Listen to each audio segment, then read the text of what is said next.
है, मैं हूं दीपाली माथुर। नजर डालते हैं आज की सुर्खियों पर। सुप्रीम कोर्ट में किसान आंदोलन की टली सुनवाई। कोर्ट ने कहा सरकार किसानों का पक्ष जाने बिना कोई निर्णय नहीं ले।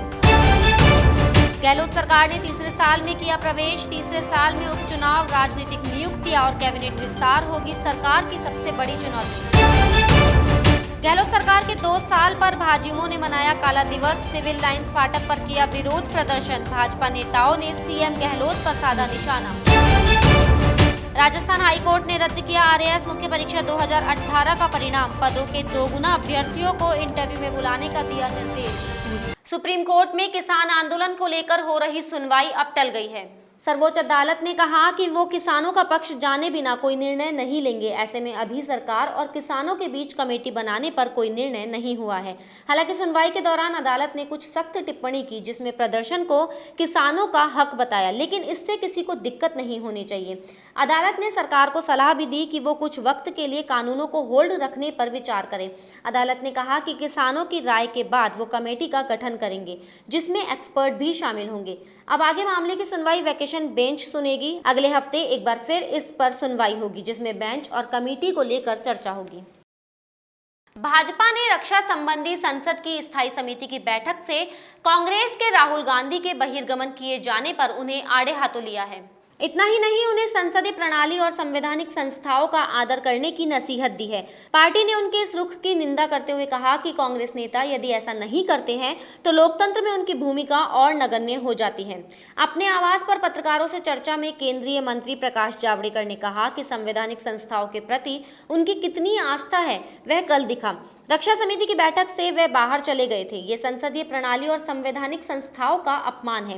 राहुल गांधी को संवैधानिक संस्थाओं का आदर करना सीखना चाहिए, नहीं तो लोकतंत्र में उनकी भूमिका और नगण्य हो जाएगी।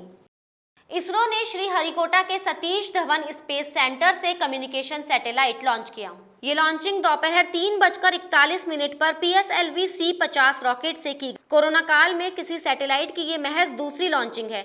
CMS-01 भारत का 42वां कम्युनिकेशन सैटेलाइट है। ये भारत के जमीनी इलाकों के अलावा अंडमान निकोबार और लक्षद्वीप भी कवर करेगा। यह इसरो का इस साल का आखिरी मिशन भी है। ये सैटेलाइट 7 साल तक काम करेगा।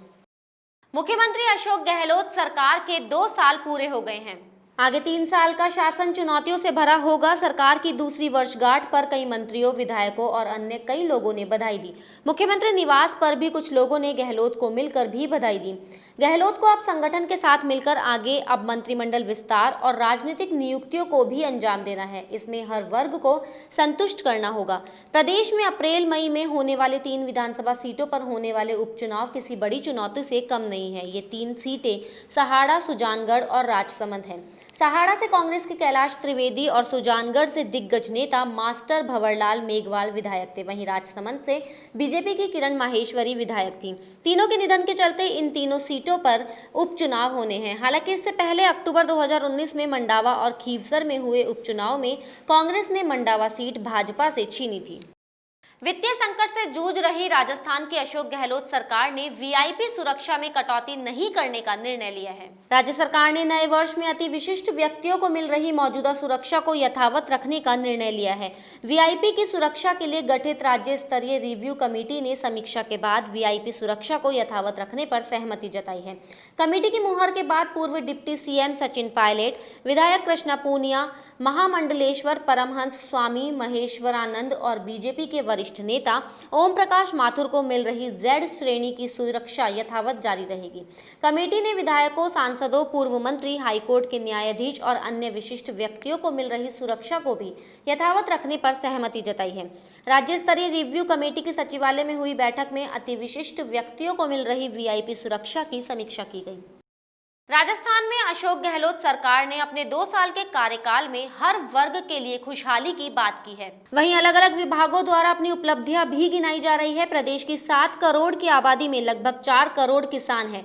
धरती पुत्रों की कसौटी पर परखे बिना सरकार की सफलता की बात करना बेमानी है। शासन के इन 2 वर्षों में कृषि विभाग द्वारा 5 काम किए गए हैं। किसानों को उनकी कृषि उपज का उचित मूल्य दिलवाए जाने और किसान कल्याण के विभिन्न कार्य संचालित किए जाने के मकसद से कृषक कल्याण कोष का गठन किया गया है। भारतीय जनता युवा मोर्चा ने राजस्थान में गहलोत सरकार के 2 साल पूरे होने पर प्रदेश भर में काला दिवस के रूप में मनाया। सिविल लाइंस फाटक पर सरकार के खिलाफ विरोध प्रदर्शन किया गया। इस दौरान सैकड़ों कार्यकर्ताओं ने सिविल लाइन फाटक से सीएम आवास की तरफ कूच करने का प्रयास किया। इस दौरान पुलिस बल से जमकर धक्का मुक्की हुई। भाजयुमो कार्यकर्ताओं ने काले गुब्बारे उड़ाए, मुख्यमंत्री का पुतला भी फूका। इस पूरे प्रदर्शन में कोरोना गाइडलाइन के नियमों की धज्जियां उड़ती नजर आई। इस मौके पर भाजपा नेताओं ने भी सरकार को जमकर घेरा। भाजपा प्रदेश अध्यक्ष डॉक्टर सतीश पूनिया ने कहा कि खुद की यूनिवर्सिटी, खुद ही एग्जामिनर और खुद ही नंबर देकर अपने आप को पास बताने वाले मुख्यमंत्री गहलोत जरा अपना रिपोर्ट कार्ड खुद तय करने के बजाय जनता से पूछते तो अच्छा होता। उन्होंने कहा कि राजस्थान के 2.5 करोड़ मतदाताओं ने प्रदेश की गहलोत सरकार को पंचायत चुनाव एवं निकाय चुनाव में नकार कर सरकार के रिपोर्ट कार्ड में फेल घोषित कर दिया है। प्रदेश प्रवक्ता रामलाल शर्मा ने कहा कि सरकार ने जो वादे पूरे किए हैं उनकी लिस्ट जारी करती ताकि लोगों को इसके बारे में पता चले। राजस्थान की सरकार मन से भले ही 2 साल पूरा करने का जश्न मना रही हो, लेकिन इस सरकार को कोई हक नहीं है कि इस नाम पर मन से भी उत्सव मनाए। ये 2 साल राजस्थान के राजनीतिक इतिहास के कालखंड के काले साल होंगे, जिसमें बेशक जन घोषणा पत्र में अपने आप की पीठ थपथपाते होंगे, लेकिन किसानों से वादा खिलाफी, बेरोजगारों से झूठ और कानून व्यवस्था की धज्जियां उड़ने जैसे काम इस 2 साल के कालखंड में हुए। अंतर्विरोध, अंतरकलह की ये कांग्रेस पार्टी की सरकार न पार्टी चला पा रही न सरकार चला पा रही। इसलिए इस सरकार की झोली में इन 2 सालों में एक लंबी फहरिस्त है। महिलाएं, वो पीड़ित महिलाएं जिनके आंसू सूखे नहीं है, वो न्याय मांगती हैं। सरकार 2 साल के कार्यकाल की उपलब्धियों वगैरह बता रहे हैं और सरकार ये कह रही है कि साहब 2 साल हमारे बेमिसाल है।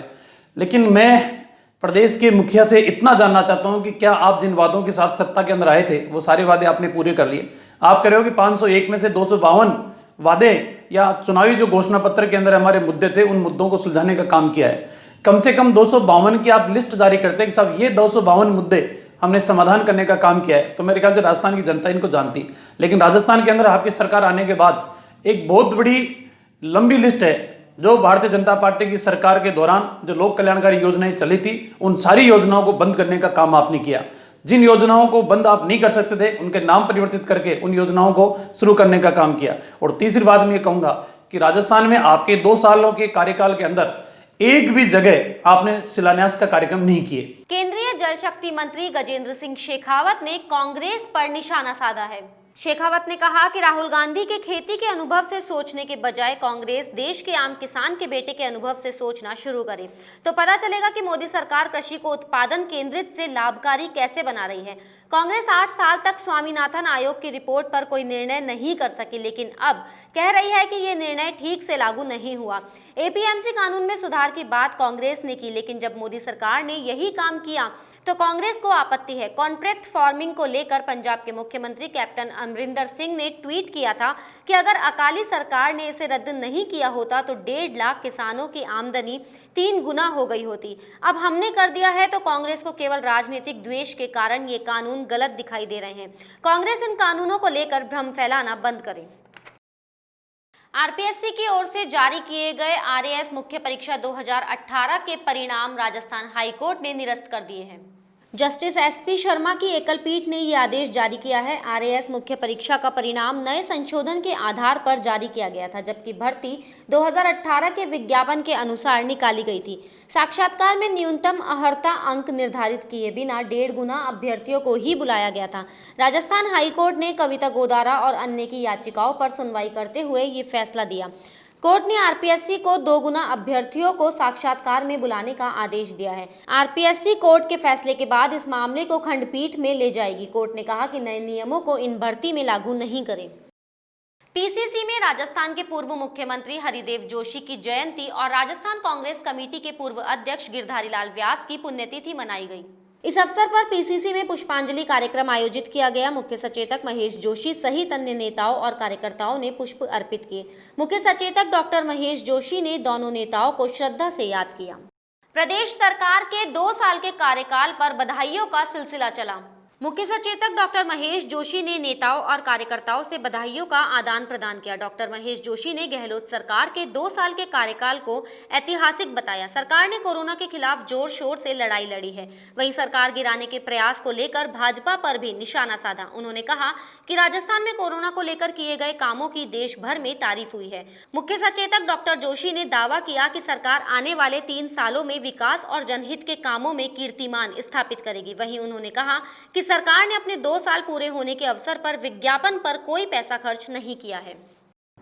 उसके बाद से ये 2020 का पूरा साल लगभग फरवरी मार्च से ये कोरोना के मेन से इस कोरोना से लड़ने में राज्य सरकार ने जो भूमिका निभाई वो काबिले तारीफ है, लोगों को राहत देने वाली है।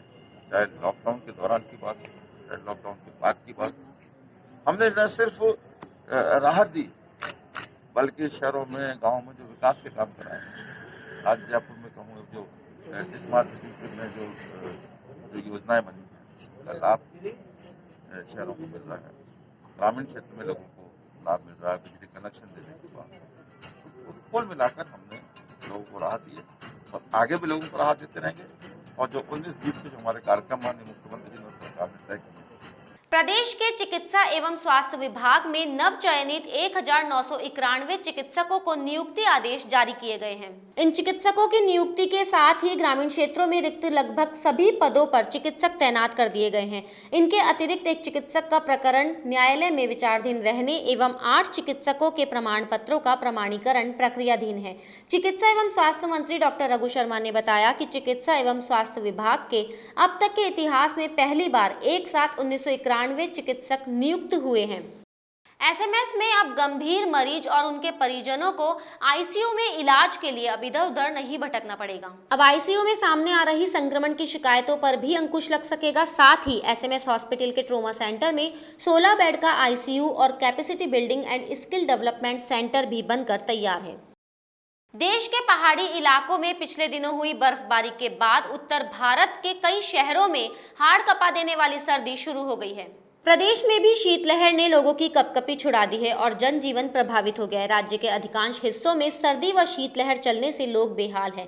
माउंट आबू में भी पारा जमाव बिंदु पर पहुंच गया है। मौसम विभाग का कहना है कि अगले 24 घंटों तक बीकानेर, चूरू, गंगानगर, हनुमानगढ़, जैसलमेर, झुंझुनू, जोधपुर, नागौर और सीकर में शीतलहर की स्थिति बनी रहेगी। मौसम विभाग के निदेशक राधेश्याम शर्मा ने बताया कि 21 दिसंबर तक शीतलहर चलने की संभावना है।